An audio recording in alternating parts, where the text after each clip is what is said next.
Economics में पढ़ेंगे किस बुक से? तो हम पढ़ेंगे क्रॉन बुक से। चलिए चलते हैं, भारतीय अर्थव्यवस्था के बारे में जानेंगे, पार्ट नंबर 1। चलिए चलते हैं। भारतीय अर्थव्यवस्था एक अल्प विकसित और विकासशील अर्थव्यवस्था है। विकसित देशों के सापेक्ष में भारतीय अर्थव्यवस्था पिछड़ी हुई है, इसलिए यह अल्प विकसित और विकास के पथ पर निरंतर अग्रसर है, इसलिए विकासशील है। विश्व बैंक द्वारा अर्थव्यवस्थाओं का वर्गीकरण 2019 में अब कहता है कि अर्थव्यवस्था के प्रकार और प्रति व्यक्ति सकल राष्ट्रीय आय।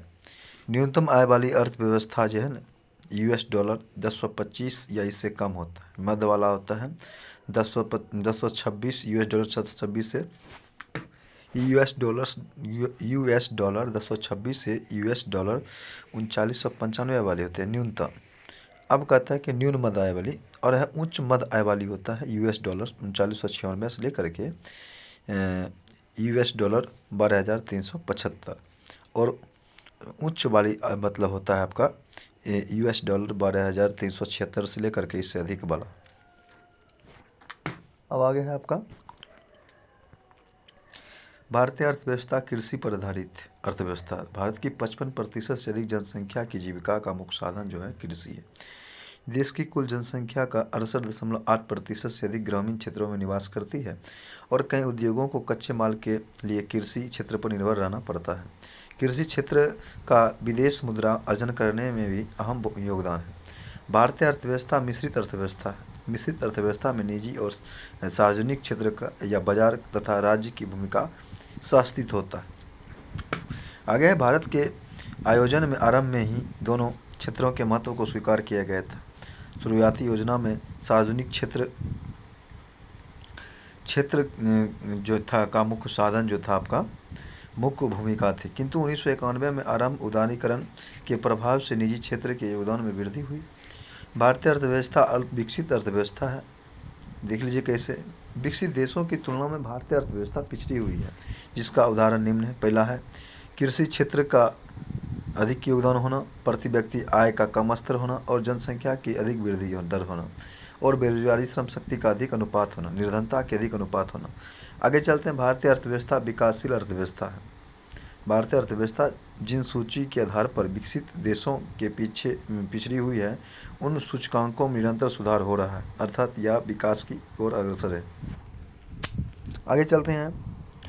अब आगे है अर्थव्यवस्था के प्रकार है। अर्थव्यवस्था के प्रकार। पूंजीवादी अर्थव्यवस्था। पहला है पूंजीवादी अर्थव्यवस्था। 3 प्रकार के होते हैं। चलिए चलते हैं। पूंजीवादी और समाजवादी और बंद अर्थव्यवस्था, इसको जान देंगे हम।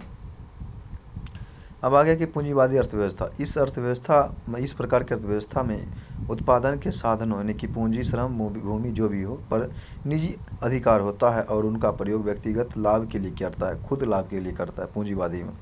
समाजवादी अर्थव्यवस्था, इसमें उत्पादन के साधनों पर सरकार का अधिकार होता है, यहाँ निजी नियोजन की प्रावधान होती है और वर्ग संघर्ष का अंत हो जाता है। बंद अर्थव्यवस्था, ऐसी अर्थव्यवस्था में किसी बाहरी देश के किसी प्रकार का आयात निर्यात नहीं होता। आगे चलते हैं। आगे मानव विकास सूचकांक, इसके बारे में जान लेते हैं। ठीक, मानव विकास सूचकांक के बारे में जानते हैं। संयुक्त राष्ट्र विकास कार्यक्रम UNDP, जिसको हम बोलते हैं यूनाइटेड नेशंस डेवलपमेंट प्रोग्राम, द्वारा प्रकाशित मानव विकास सूचकांक ह्यूमन डेवलपमेंट इंडेक्स HDI प्रतिपादित किया गया था पाकिस्तानी अर्थशास्त्री महबूब उल हक के द्वारा। इसके अंतर्गत निम्न 3 सूचकांक आते हैं, फिर देख लेते हैं। जीवन प्रत्याशा सूचकांक 1/3। पहला है जीवन प्रत्याशा, शिक्षा सूचकांक और आय सूचकांक। जीवन प्रत्याशा 1/3, शिक्षा 1/3 और आय 1/3। जीवन प्रत्याशा के बारे में जानेंगे। जीवन प्रत्याशा सूचकांक, यह सूचकांक किसी देश की जनसंख्या का जन्म के समय सापेक्ष जीवन प्रत्याशा की उपलब्धि का मापन करता है। शिक्षा सूचकांक, इसके अंतर्गत 2 आंकड़े आते हैं। स्कूल अवधि के औसत वर्ष यानी कि 25 वर्षीय वयस्क द्वारा स्कूल में बिताए गए वर्ष और स्कूल अवधि के अनुमानित वर्ष यानी कि 5 वर्षीय बालक द्वारा अपने जीवन में स्कूल में बिताए जाने वाले वर्ष। अब आगे है आपका आय सूचकांक। जीवन निर्वाह स्तर के मापन हेतु प्रति व्यक्ति सकल घरेलू उत्पाद GDP को प्रति व्यक्ति क्रय शक्ति तुल्यता यानी कि GDP और PPP आधारित सकल राष्ट्रीय आय यानी कि GNI से प्रतिपादित किया गया है। अब आगे के सूचकांक का मान कितना होता है? तो सूचकांक का मान 0 से लेकर के 1 के बीच होता है। जिस देश के सूचकांक का मान जितना अधिक होता है वह देश अधिक विकसित होता है, विकास सूची की श्रेणी में आता है। आप जान लीजिए मानव विकास सूचकांक वाले देश अत्यधिक उच्च वाला होता है, जिसको 0.800 से 1.0 के बीच वाला अत्यधिक उच्च वाला होता है 0.700 से 0.790 के बीच। मध्य वाला होता है 0.550 से 0.6699 के बीच। और निम्न वाला होता है 0.0 से लेकर के 0.550 के बीच। अब आगे चलते हैं, मानव विकास रिपोर्ट के बारे में जान लेंगे। संयुक्त राष्ट्र विकास कार्यक्रम UNDP की वर्ष 2020 की मानव विकास रिपोर्ट ह्यूमन डेवलपमेंट रिपोर्ट तैयार किया गया, विश्व भर में जारी की गई। विश्व में कुल 189 देशों के लिए मानव विकास सूचकांक इसमें आकलित किए गए, जिनमें से भारत 131वां स्थान पर है, ठीक, 2020 में। इससे पूर्व 2019 की मानव विकास रिपोर्ट में मानव विकास सूचकांक के मामले में 129वां स्थान पर रहा। अभी तो नया डाटा चलाया है सब, तो ये पढ़ने का कोई काम ही नहीं है। चलिए इसको बारे में नहीं देख लें, नया डाटा देख लेंगे। चलिए आप चलते हैं मानव विकास रिपोर्ट 2011, इसके बारे में जानेंगे। भारत मानव विकास report 2011, India human development report 2011 HIHDR कहता है कि 21 अक्टूबर 2011 को जारी किया गया। इसका शीर्षक था कि सामाजिक समावेशन की ओर, यानी कि टॉवर्ड्स सोशल इंक्लूजन। इस रिपोर्ट में मानव विकास की स्थिति का आकलन वर्ष 2007-8 है। इस सूची में 3 सांकेतिक उपयोग किया गया है: उपभोग व्यय यानी कि आय गणना हेतु, शिक्षा और स्वास्थ्य। आगे चलते हैं, यानी कि शीर्ष 4 IHDI वाला 2011 में था। केरल पहला स्थान पर था 2011 में, फिर दिल्ली था, फिर हिमाचल प्रदेश, फिर गोवा, ठीक। अब कहता है कि न्यूनतम 4 IHDI वाला राज्य है छत्तीसगढ़, उड़ीसा, बिहार और मध्य प्रदेश 2011 एक जनगणना के अनुसार, ठीक। अब आगे आपका आगे है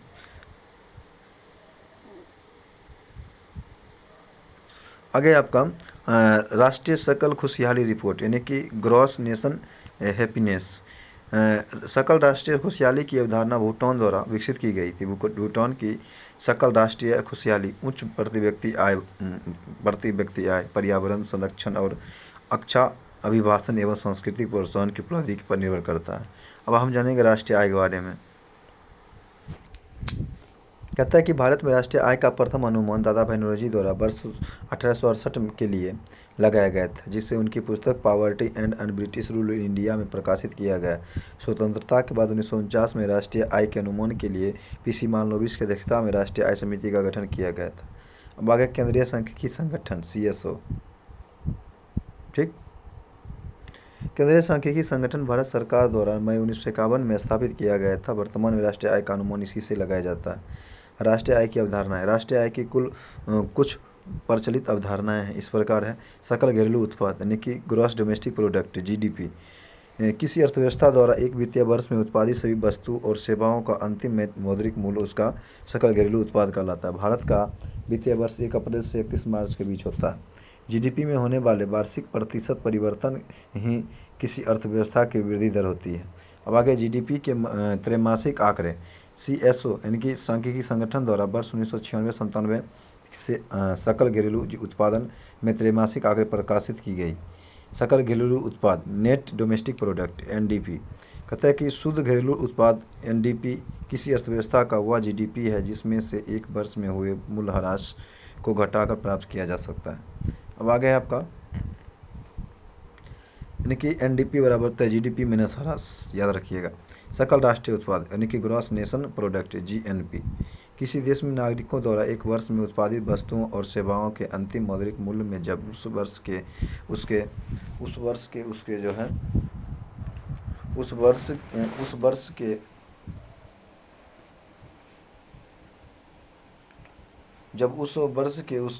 विदेशों से आय को जोड़ता है तो उसे सकल राष्ट्रीय उत्पाद कहा जाता है, अर्थात यह जीडीपी में विदेशों से प्राप्त आय को जोड़ने के बाद प्राप्त होता है। इसी तरह देश के अंदर विदेशियों द्वारा उत्पादित आय को जीडीपी में घटा दिया जाता है।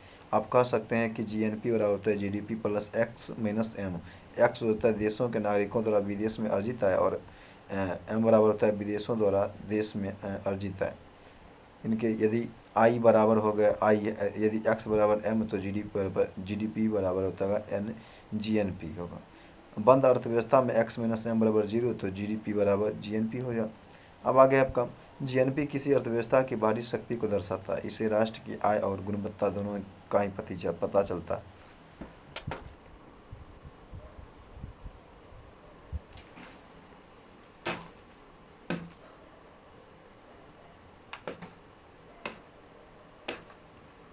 अब आगे है आपका तो अंतर्राष्ट्रीय मुद्रा कोष एवं विश्व बैंक द्वारा किसी अर्थव्यवस्था की क्रय शक्ति तुल्यता द्वारा उनके जीएनपी का आकलन किया जाता है। किसके द्वारा? क्रय शक्ति तुल्यता द्वारा, जीएनपी और अंतर्राष्ट्रीय मुद्रा कोष के द्वारा, आईएमएफ के द्वारा। अब आ गया कि राष्ट्रीय मतलब शुद्ध राष्ट्रीय उत्पादन, नेट नेशनल प्रोडक्ट यानी कि एनएनपी, किसी अर्थव्यवस्था द्वारा उत्पादित एक वर्ष में सभी वस्तुओं और सेवाओं के अंतिम मौद्रिक मूल्य में विदेशों से आय को जोड़ करके और मूल्यह्रास को घटाकर जो आय बचती है उसे हम शुद्ध राष्ट्रीय उत्पाद कहते हैं। आगे आपका एनएनपी बराबर होता है जीडीपी प्लस विदेशों से आय माइनस मूल्यह्रास यानी कि जीएनपी माइनस मूल्यह्रास। आगे है एनएनपी को देश की जनसंख्या से भाग दे करके भागफल द्वारा प्रति व्यक्ति आय को दर्शाया जाता है।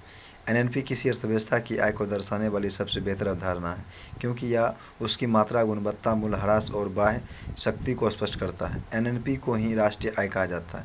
राष्ट्रीय आय के बारे में जानेंगे। भारत में साधन कारक लागत पर शुद्ध राष्ट्रीय आय यानी कि एनएनपी को राष्ट्रीय आय कहते हैं। इनकी गणना के लिए बाजार मूल्य पर प्राप्त शुद्ध राष्ट्रीय आय में से अप्रत्यक्ष कर को हटाया जाता है और सब्सिडी को जोड़ दिया जाता है। जैसे कि एनएनपीएफसी बराबर होता है एनएनपीएमपी माइनस अप्रत्यक्ष कर प्लस सब्सिडी। ठीक। वास्तविक राष्ट्रीय आय की गणना के लिए स्थिर कीमत पर राष्ट्रीय आय की गणना की जाती है। वास्तविक राष्ट्रीय आय बराबर होता है स्थिर कीमत पर राष्ट्रीय आय। अब आ गया साधन लागत या कारक लागत यानी कि फैक्टर कॉस्ट। किसी उत्पाद के उत्पादन में उत्पादनकर्ता को कारकों के लिए जितना भुगतान करना पड़ता है उसे उसका कारक लागत कहते हैं। बाजार लागत क्या है? मार्केट कॉस्ट क्या है? जब किसी उत्पाद के साधन लागत में अप्रत्यक्ष करों को जोड़ते हैं तो बाजार लागत प्राप्त होती है। वह उत्पाद इसी मूल्य पर फैक्ट्री छोड़ता है। अब आगे है स्थिर मूल्य क्या है? कांस्टेंट प्राइस क्या है? यदि किसी उत्पाद का पीछे के किसी वर्ष के स्तर पर बिक्री मूल्य है और भारत में वर्ष 2011-12 के स्थिर मूल्य का आधार वर्ष माना जाता है। अब आगे आपका चालू मूल्य क्या है? करेंट प्राइस क्या है? किसी उत्पाद पर जो अधिकतम बिक्री मूल्य मैक्सिमम रिटेल प्राइस होता है एमआरपी छापा जाता है उसका चालू मूल्य कहलाता होता है। आगे चलते हैं। आगे है आपका व्यक्तिगत आय किसी देश के नागरिकों को प्राप्त होने वाली आय व्यक्तिगत आय कहलाती है। व्यक्तिगत आय बराबर होता है राष्ट्रीय आय नियमों का अवतरित लाभांश माइनस निगम कर, सामाजिक सुरक्षा अंशदान प्लस सरकारी हस्तांतरण भुगतान प्लस व्यापारिक हस्तांतरण भुगतान। आप कहता है कि व्यय योग व्यक्ति आय क्या है? कहता है कि व्यक्तिगत आय में से प्रत्यक्ष कर यानी कि आय कर, ब्याज कर, ब्याज कर आदि जो भी हो उसको घटाने के बाद बची आय को व्यय योग आय कहते हैं। व्यय योग आय बराबर व्यक्तिगत आय माइनस व्यक्तिगत प्रत्यक्ष कर। अब आगे राष्ट्रीय आय की गणना। राष्ट्रीय आय के अनुमान की 3 विधियाँ। उत्पादन गणना विधि, इसमें देश में एक वर्ष में उत्पादित अंतिम वस्तुओं और सेवाओं का शुद्ध मूल्य ज्ञात किया जाता है तथा उसके योग को अंतिम उपज योग कहा जाता है। यह वास्तव में जीडीपी को दर्शाता है। आय गणना विधि, इसके अंतर्गत विभिन्न क्षेत्रों में कार्यरत व्यक्तियों या व्यवसायियों उपक्रमों को शुद्ध आय का योग प्राप्त किया जाता है। उपभोग बचत विधि क्या है? यानी कि इस विधि में के अनुसार कुल आय या तो उपभोग पर व्यय की जाती है या फिर अथवा बचत पर अंतः राष्ट्रीय आय कुल बचतों का योग होता है। स्थिर मूल्यों पर राष्ट्रीय आय आकलन हेतु 2011-12 पर नया आधारित वर्ष है। केंद्रीय सांख्यिकी संगठन CSO द्वारा राष्ट्रीय आय संबंधी आंकड़े प्रचलित मूल्यों यानी कि करेंटली प्रेविलिंग प्राइस तथा स्थिर आधार मूल्यों पर जारी किए जाते हैं। स्थिर मूल्यों पर सकल राष्ट्रीय उत्पाद जीडीपी व राष्ट्रीय आय संबंधी आंकड़ों के आकलन के लिए 2004-5 संबंधी आंकड़ों के मतलब आधार पर बदल करके 11/12 कर दिया गया। आगे चलते हैं। अब आगे है वैश्विक स्तर पर मानवीकरण और तुलनात्मक के प्रयोजन के लिए सभी देश संयुक्त राष्ट्र के माध्यम से तैयार की गई एसएनएस व्यवस्था का अनुसरण करते हैं। एसएनएस जो है आपका 2008 और 2009 में संयुक्त राष्ट्र सांख्यिकी आयोग द्वारा अंगीकृत राष्ट्रीय लेखों के लिए अंतर्राष्ट्रीय सांख्यिकी मानकों का नवीनतम संस्करण है। अब आगे चलते हैं। भारत की राष्ट्रीय आय में क्षेत्रवार योगदान। ठीक, प्राथमिक क्षेत्र में आ जाता है आपका कृषि, वन और मत्स्य। ठीक, द्वितीय क्षेत्र में आ जाता है आपका विनिर्माण, खनन, उत्खनन और बिजली निर्माण, गैस, जल संभारण। तृतीय क्षेत्र में आ जाता है व्यापार, परिवहन, संचरण, वित्तीय एवं वास्तविक जायदाद, सामुदायिक एवं व्यक्तिगत सेवाएं। ठीक, आप चलते हैं योगदान जान लीजिए। रखा गया था 2050 1951 मतलब योगदान था 1951 में 51 में था 55.4, जबकि 2018-19 में 18.67। फिर प्रथम का दूसरा का था 15 और अभी है वर्तमान में मतलब 18-19 में था 27.03। ठीक, और प्रथम का था, आगे चलते हैं। तृतीय था कितना आंकड़ा 29.6 और वर्तमान मतलब 1950 का कारण था, अभी 18-19 में था 54.40। अब कहता है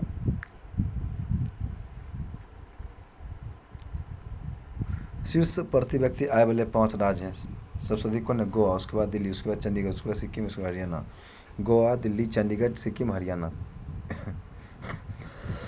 यानी कि गोवा का प्रति व्यक्ति आय है 1,92,635, दिल्ली का 1,75,812, चंडीगढ़ का 1,40,073, सिक्किम का 1,21,440, हरियाणा का 1,08,859। ठीक, अब कहता है आपका न्यूनतम प्रति व्यक्ति आय वाला पहला राज्य, पहला है बिहार, उसके बाद उत्तर प्रदेश, उसके बाद असम, उसके बाद झारखंड, उसके बाद मध्य प्रदेश।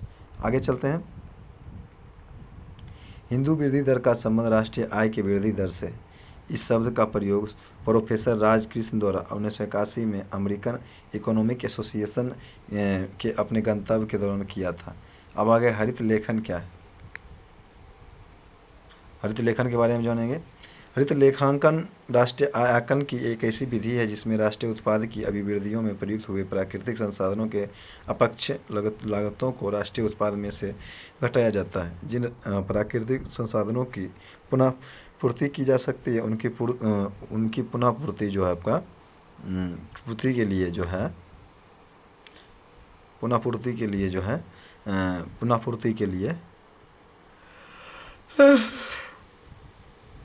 प्रयासों पर आय लागतों को भी सकल राष्ट्रीय उत्पाद में समायोजित किया जाता है। अब आगे हरित सकल राष्ट्रीय उत्पाद ग्रीन जीएनपी क्या है?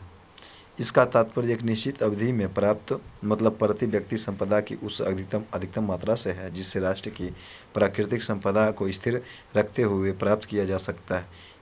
जीएनपी का मूल्यांकन प्रत्येक 10 वर्ष बाद विश्व बैंक द्वारा किया जाता है। भारत के लिए यह $4300 प्रति व्यक्ति रही है 2001 के अनुसार।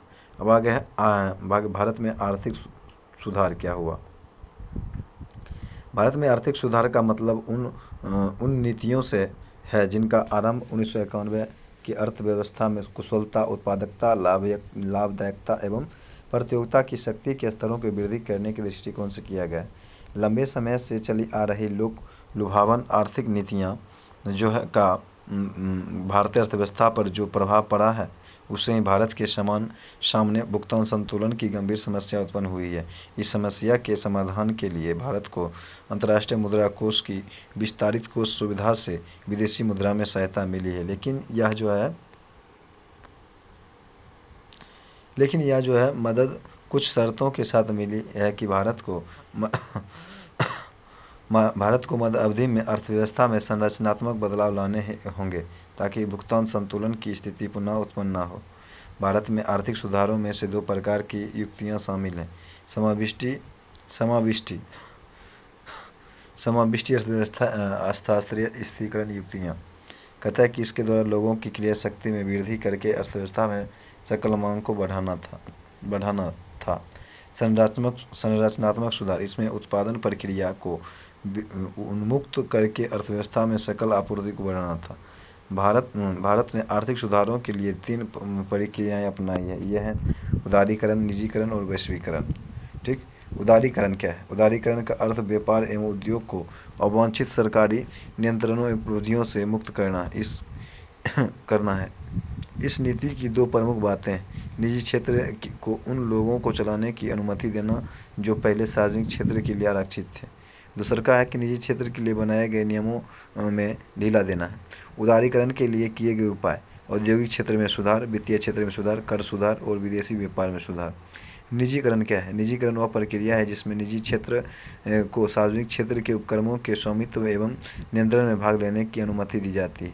निजीकरण के लिए किए गए उपाय निजी विदेशी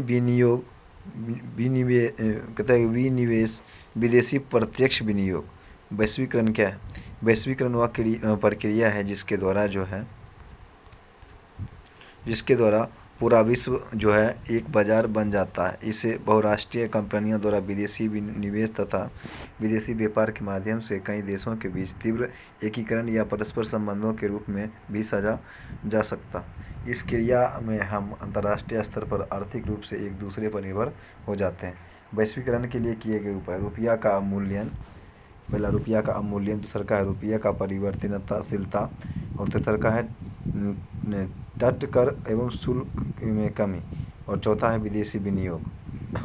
आर्थिक सुधारों की पीढ़ियाँ। भारत में आर्थिक सुधारों की 3 पीढ़ियाँ क्रियान्वित की जा चुकी है। प्रथम पीढ़ी, इसकी अवधि 1991 से 2000 है। इसके अंतर्गत उद्योग आरक्षण, लाइसेंस, विमुक्तीकरण, विनिवेश, स्वैच्छिक सेवानिवृत्ति योजना, विनिमय फेरा, विदेश निवेश, बैंकिंग, शेयर बाजार, बीमा एवं कर सुधार संबंधी शामिल है।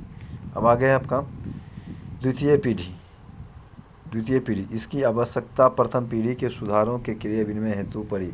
ये सुधार 2000 से 2001 में प्रारंभ किए गए थे। इनके अंतर्गत प्रशासनिक मूल्य पद्धति को धीरे धीरे समाप्त करना, श्रम कानून सुधार, कंपनी अधिनियम सुधार और गैर रणनीतिक सरकारी कंपनियों का निवेश आदि शामिल है।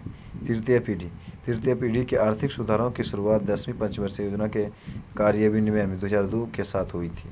इसका उद्देश्य है कि आर्थिक सुधारों के लाभ का विकेंद्रीकरण करके लोगों को शामिल किया जा सके। इसके लिए पंचायती राज संस्थाओं को सुदृढ़ बनाया जा रहा है। आर्थिक सुधारों की ये पीढ़ियाँ एक का समापन और दूसरे का आरंभ नहीं है, परंतु ये एक साथ प्रचलित है। अब आगे है आपको भारत में आर्थिक नियोजन, इसके बारे में जान लेंगे।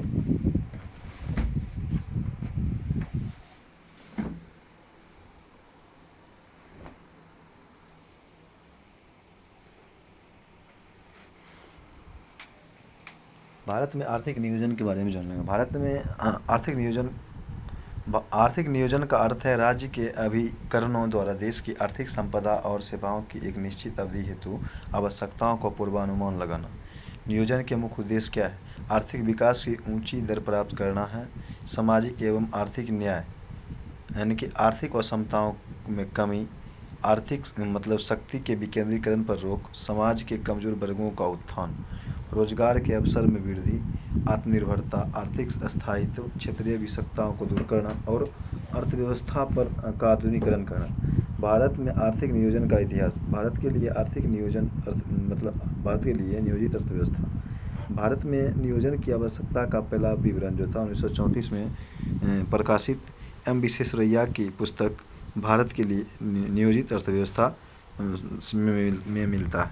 अब आगे आपका राष्ट्रीय नियोजन समिति। भारत में नियोजन की आवश्यकताओं पर विचार करने के लिए कांग्रेस ने हरिपुरा अधिवेशन 1938 में जवाहरलाल नेहरू की अध्यक्षता में राष्ट्रीय नियोजन समिति का गठन किया गया था। बम्बई प्लान क्या है? बम्बई के 8 उद्योगपतियों द्वारा 1944 में आरदेशी दलाल की अध्यक्षता में बम्बई योजना प्रस्तुत किया गया। यह जन योजना 1945 में श्रमिक नेता एम एन रॉय ने जन योजना प्रस्तुत किया था।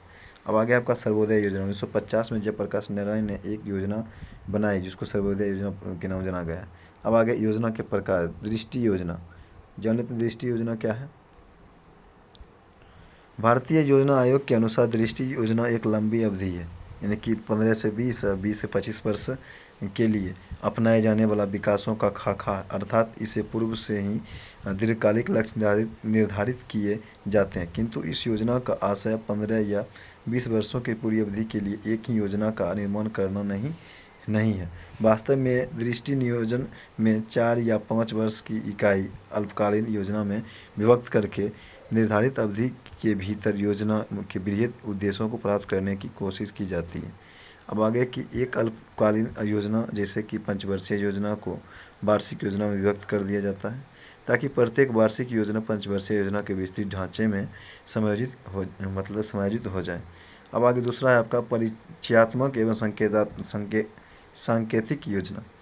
इस प्रकार के योजना में आर्थिक समृद्धि और विकास के मात्रात्मक लक्ष्यों के साथ साथ परिचयात्मक आर्थिक नीतियों की घोषणा की जाती है और नियोजन के लक्ष्यों को पूरा करने का प्रयास किया जाता है।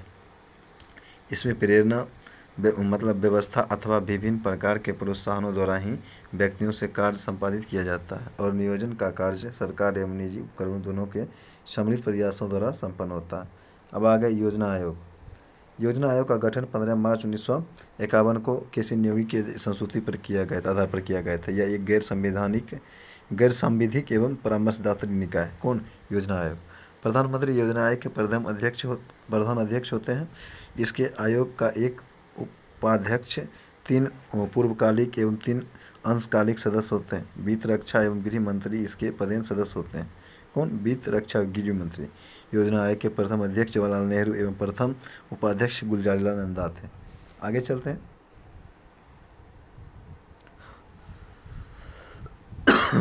आगे है आपका, इसके उपाध्यक्ष एवं सदस्यों का कोई निश्चित कार्यकाल नहीं होता है, उनकी कोई निश्चित योग्यता भी नहीं होती है। योजना आयोग द्वारा योजना का प्रारूप तैयार किया जाता है, लेकिन इसे अंतिम रूप राष्ट्रीय विकास परिषद द्वारा किया जाता है। अब आगे आपका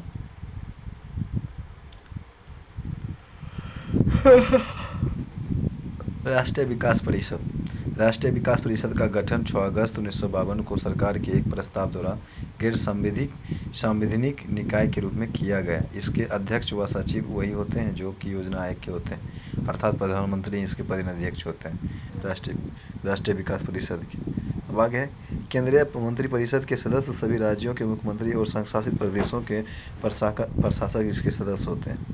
इसका उद्देश्य नियोजन के लिए योजना आयोग एवं राज्यों के सहयोग स्थापित करना। इसका कार्य योजना आयोग द्वारा तैयार योजना के प्रारूप को अंतिम रूप देना तथा समय समय पर उसका मूल्यांकन करना और राष्ट्रीय महत्व की नीतियों की समीक्षा करना। अब आ गया कि नीति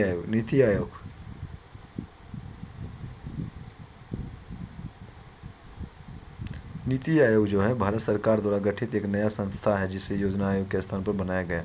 जनवरी 2015 को इस नए संस्था के संबंध में जानकारी देने वाला मंत्रिमंडल का प्रस्ताव जारी किया गया। यह संस्था सरकार के थिंक टैंक के रूप में सेवाएं प्रदान करती है। अब आगे आपका, और उसे निर्देशात्मक एवं नीतिगात्मक गतिशीलता प्रदान करती है। नीति आयोग केंद्र एवं राज्य स्तर पर सरकार को नीति के प्रमुख कारकों के संबंध में प्रासंगिक, महत्वपूर्ण एवं तकनीकी परामर्श उपलब्ध कराएगा।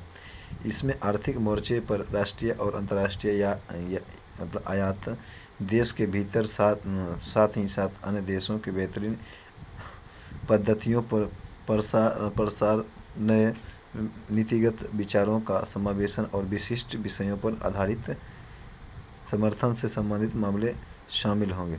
योजना आयोग एवं नीति आयोग के बीच अंतर क्या है? योजना आयोग और नीति आयोग में मूलभूत अंतर है कि इसके केंद्र से राज्यों की तरफ चलने वाला एक पक्षीय नीतिगत क्रम को एक महत्वपूर्ण विकासवादी परिवर्तन के रूप में राज्यों की वास्तविक और सतत भागीदारी से बदल दिया जाए।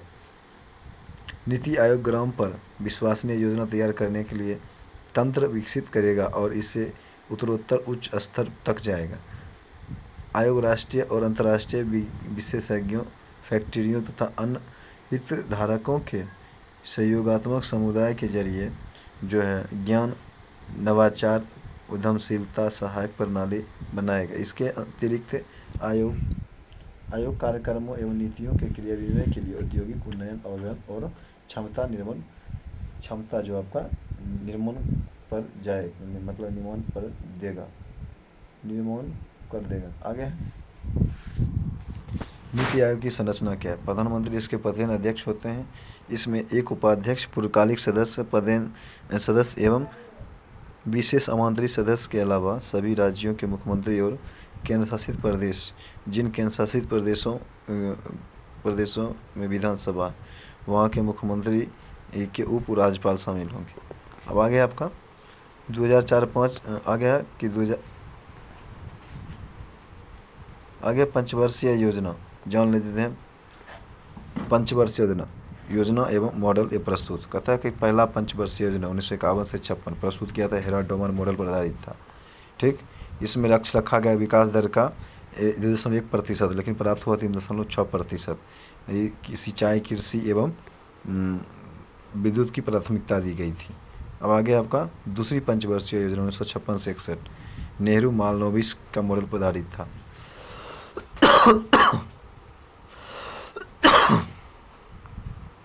ठीक, लक्ष्य रखा गया था विकास दर के 4.5, लेकिन प्राप्त हुआ 4.2 और भारी उद्योग, चिकित्सा पर मतलब बल दिया गया था।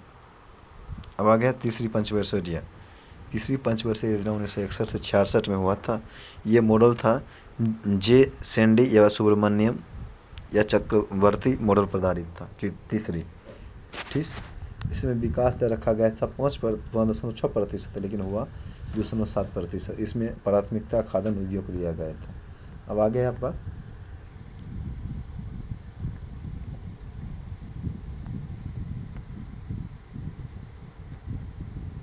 आगे आपका चौथी पंचवर्षीय योजना 1969 से 74 अशोक चक्र, एलन एवं मन्ने मॉडल पर आधारित। जीडीपी का लक्ष्य रखा गया था 5.7%, लेकिन हुआ कितना 2.05%। इसमें सिंचाई, कृषि सिंचाई पर बल दिया गया था। ठीक, चौथी। अब आ गया पाँचवीं पंचवर्षीय योजना तथा चौथी पंचवर्षीय योजना। आगे पाँचवीं 1974 से 79 ये डीपी धर की मॉडल पर आधारित था। लक्ष्य था 4.4, लेकिन हुआ कितना 4.83। जन स्वास्थ्य एवं समाज कल्याण पर बल दिया गया था। अब आगे आपका छठी पंचवर्षीय योजना यह आयात निर्यात मतलब मॉडल पर आधारित था। ठीक, इसमें लक्ष्य रखा गया था 5.2 को, आया कितना 5.56। ठीक, लेकिन इसमें हुआ क्या, कृषि, उद्योग, ऊर्जा पर बल दिया गया था। कौन? छठी। सातवीं पंचवर्षीय योजना 1985 से 80 कौन मॉडल पर था? वस्तु मजदूरी मॉडल पर आधारित था। लक्ष्य रखा गया था 5 का, प्राप्त हुआ 6.02। ठीक, इसमें जो होता है आपका ऊर्जा मतलब ऊर्जा खाद्यान्न पर जोर दिया गया था। ठीक, अब आगे आठवीं पंचवर्षीय योजना जॉन डब्ल्यू मिलर मॉडल पर आधारित था। लक्ष्य था 5.6, हुआ कितना 6.68। इसमें मानव विकास, शिक्षा एवं रोजगार विकास पर बल दिया गया था।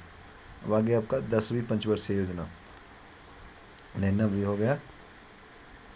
9वीं पंचवर्षीय योजना 1997 से कितना है आपका 2002। ठीक, इसमें लक्ष्य रखा गया था 6.5 का, लेकिन हुआ कितना, हुआ आपका 5.5। सामाजिक न्याय एवं ग्राम विकास योजना पर रोजगार पर बल दिया गया था। नमाम। आगे 10वीं पंचवर्षीय योजना 2002 से 2007 योजना आयोग का सत्र था। ठीक, इसमें लक्ष्य रखा गया था विकास दर का रखा गया था कितना 8, लेकिन आया कितना 7.7। इसका मुख्य उद्देश्य था कि रोजगार, ऊर्जा सुधार तथा सामाजिक अवसंरचना का विकास। आगे चलते हैं 11वीं पंचवर्षीय योजना 2007 से 12। ठीक, योजना आयोग का भी योजना आयोग का सत्र रहा, लेकिन लक्ष्य रखा गया था विकास दर को 9 और प्राप्त हो गया 8। ठीक, विकास को सार्वहितकारी बनाना तथा तीव्रतर विकास के साथ अधिक समृद्धि की दुतरफा रणनीति था। अब आगे का 12वीं पंचवर्षीय योजना। ठीक, 12वीं पंचवर्षीय योजना लक्ष्य रखा गया था कितना का? 8 का। इसमें त्वरित समावेशी एवं अधिक समावेशी समृद्धि। अब आगे चलते हैं। पहली पंचवर्षीय योजना 1951 से 56। यह योजना 1 अप्रैल 1951 को प्रारंभ हुई थी, लेकिन इसका अंतिम प्रारूप दिसंबर 1952 में प्रकाशित हुआ था। उस समय अर्थव्यवस्था बड़े पैमाने पर खाद्यान्न के आयात की समस्या एवं मूल्यों की वृद्धि का सामना कर रही थी, इसलिए योजना में कृषि एवं सिंचाई एवं विद्युत परियोजनाओं को प्राथमिकता दी गई। योजना में प्राप्ति लक्ष्यों के आधार थी। राष्ट्रीय आय में वार्षिक वृद्धि की दर 1993 से 94 की कीमतों पर 3.6% लगभग, उसका लक्ष्य था 2.1 का, प्राप्त हुआ 3.6 प्रथम। ठीक, अब आगे सामुदायिक विकास कार्यक्रम 1952 में, राष्ट्रीय प्रसार सेवा 1953 में, भाखड़ा नागल दामोदर घाटी व हीराकुंड परियोजनाएं प्रथम पंचवर्षीय योजना की देन। अब आगे दूसरी पंचवर्षीय योजना 1956 से 61। इस योजना में तीव्र औद्योगिकरण पर बल दिया गया, जिसमें भारी उद्योग तथा पूंजीगत माल को प्राथमिकता दी गई। इस योजना के प्रमुख व्यवधान बंद अर्थव्यवस्था, खाद्यान्न संकट एवं पूंजी की कमी थी। अब आगे आपका इस योजना मतलब दूसर का योजना था। इस योजना में राउरकेला उड़ीसा में, भिलाई छत्तीसगढ़, दुर्गापुर पश्चिम बंगाल में इस्पात षड्यंत्र इंटीग्रल कोच फैक्ट्री एवं चित्ररंजन लोकोमोटिव वर्कशॉप स्थापित किए गए। अब आगे आपका तीसरी पंचवर्षीय योजना 1961 से 66। इस योजना द्वारा अर्थव्यवस्था को आत्मनिर्भर तथा स्वतः स्फूर्तिवान बनाने का जोर दिया गया था। पहली बार संतुलित क्षेत्रीय विकास की अवधारणा पर विचार किया गया, लेकिन भारत चीन युद्ध 1962, भारत पाकिस्तान युद्ध 1965 तथा भीषण सूखा 1965 से 66 के कारण यह योजना अपने लक्ष्यों को प्राप्त नहीं कर सकी। इस योजना में जो है आपका, इस योजना में बोकारो इस्पात षड्यंत्र 1964, कहते यूनिट ट्रस्ट ऑफ इंडिया 1964, कहता है कि industrial development bank of India 1964, और भारतीय खाद्य निगम FCI 1965 और कृषि कीमत आयोग की स्थापना की गई। अब आगे तीसरी वार्षिक योजना 1966 से 69। इस योजना अवधि 1 अप्रैल 1966 से 31 मार्च 1969 तक योजना अवकाश रहा।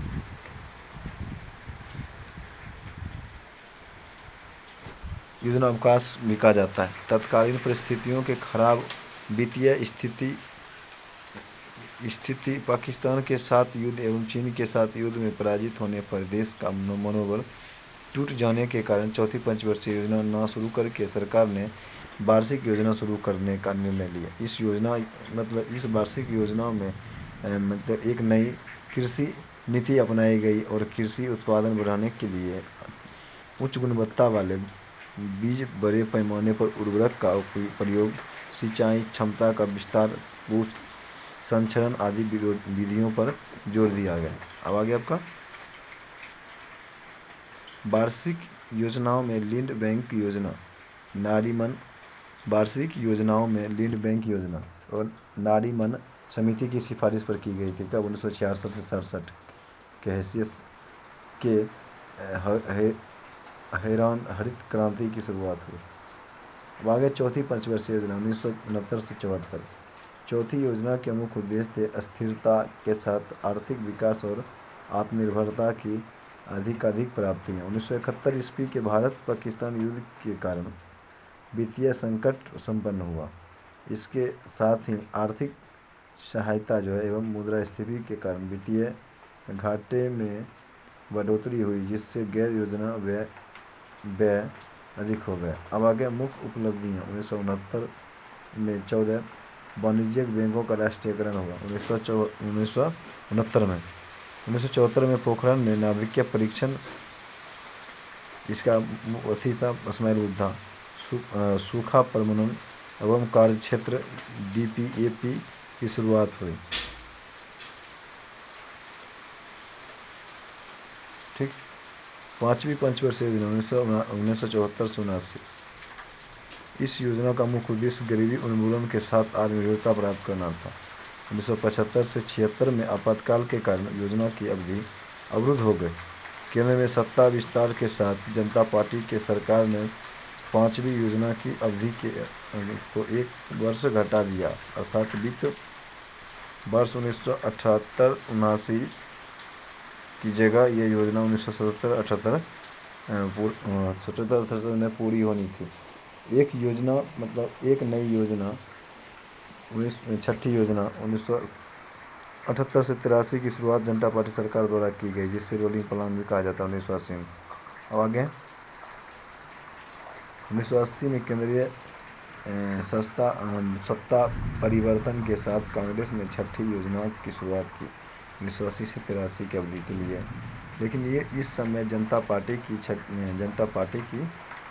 सरकार ने छठी पंचवर्षीय के 2 वर्ष पूरे हो चुके थे। कांग्रेस सरकार ने अपने वर्ष को 5वीं योजना में जोड़ दिया, ठीक, जिससे जनता पार्टी ने घटाकर 4 वर्ष कर दिया। इस तरह 5वीं योजना आधिकारिक रूप से पुनः 5 वर्षों की हो गई, ठीक। 1974 से 79 दूसरे वर्ष को कांग्रेस सरकार ने एक वार्षिक योजना वर्ष घोषित किया। अब आगे के 5वीं योजना में न्यूनतम आवश्यकता कार्यक्रम की शुरुआत 1974 में क्षेत्रीय ग्रामीण बैंकों की स्थापना तथा काम के बदले अनाज कार्यक्रम 1977 से 78 में 20 सूत्री कार्यक्रम एवं अंत्योदय योजना शुरू की गई। अब आगे आपका वो सब 5वीं, अब आगे छठी पंचवर्षीय योजना।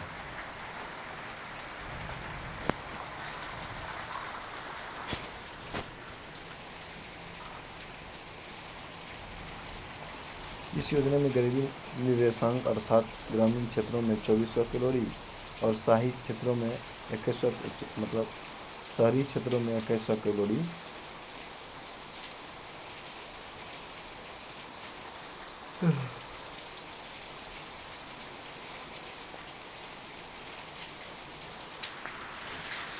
शहरी क्षेत्रों में जो है अपना 2100 कैलोरी प्रतिदिन का उपभोग गरीबी रेखा के रूप में परिभाषित किया गया। इस योजना के प्रमुख मुद्दे थे ग्रामीण क्षेत्रों में आर्थिक, सामाजिक एवं आधारभूत संरचना पर बल तथा लक्ष्य समूह प्रस्ताव की शुरुआत, राष्ट्रीय आय में वृद्धि, औद्योगिक आधुनिकीकरण।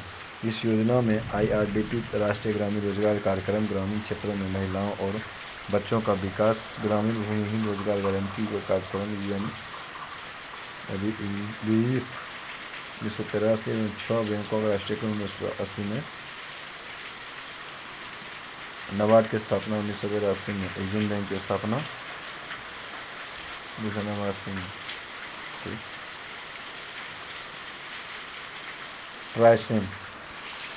ट्राइसेम आदि की शुरुआत हुआ था छठी पंचवर्षीय योजना। अब आगे 7वीं पंचवर्षीय योजना 1985 से 90। 7वीं योजना में तीव्र खाद्यान्न उत्पादन, रोजगार तथा संबंध उत्पादकता में बढ़ोतरी पर बल दिया गया। नियोजन के मूल सिद्धांत विकास, आधुनिकीकरण, आधुनिकता तथा सामाजिक न्याय। योजनावधि में अर्थव्यवस्था 6.02%, लगभग 5% के स्तर पर बढ़ी, ठीक। आज हम यहीं तक पढ़ेंगे।